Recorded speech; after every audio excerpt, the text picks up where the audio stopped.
Bonjour, alors moi je m'appelle Pauline, j'ai 25 ans, j'ai un parcours en école de commerce, donc j'ai fini en mai dernier mon master en stratégie.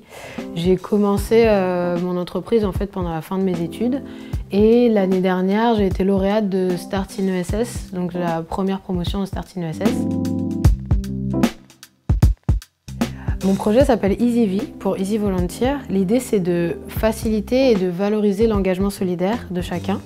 Donc à la fois des particuliers en leur proposant des missions de bénévolat ponctuelles et du côté des entreprises et des personnes professionnelles, on propose à toute personne qui se forme, quelle que soit la formation qu'ils vont suivre, de mettre en pratique cette formation auprès de structures de l'économie sociale et solidaire, c'est-à-dire les associations, les ONG, mais aussi les startups plus largement, qui ont des besoins en compétences. Et donc on leur propose de transférer leurs compétences à ces structures de l'ESS.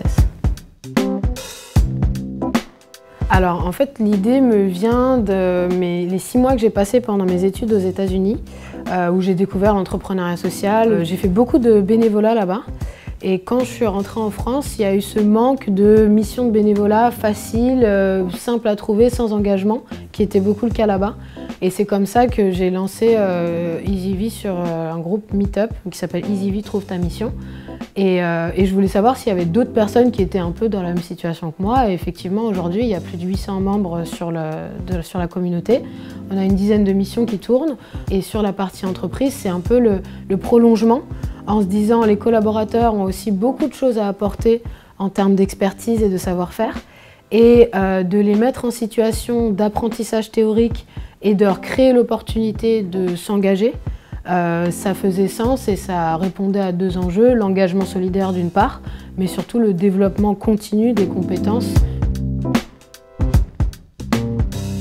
Alors oui, on a un impact social du coup direct, c'est-à-dire sur les personnes à qui on facilite et à qui on crée l'opportunité de s'engager, puisque cette envie d'engagement finalement était un peu frustrée avant parce qu'on ne trouvait pas forcément la mission ou on ne trouvait pas ce qui pouvait nous faire envie. Et on a un impact indirect via ces personnes qui s'engagent sur les associations cibles et donc les bénéficiaires. Par exemple, on organise des distributions de repas. On a un impact direct sur les bénévoles qu'on amène à la distribution de repas, mais un impact indirect sur les bénéficiaires de l'association qui s'appelle l'Ami de Pain, avec qui on distribue des repas dans le 13e. Donc on a cet impact-là, et du côté des entreprises, on va avoir un impact qui va être plus sur le développement de compétences comportementales, de savoir-être, et donc du coup de former des personnes à être aussi beaucoup plus à l'écoute, en empathie. Et on sait que pour le bien-être au travail, ce sont des compétences et des savoir-être qui sont primordiaux aujourd'hui.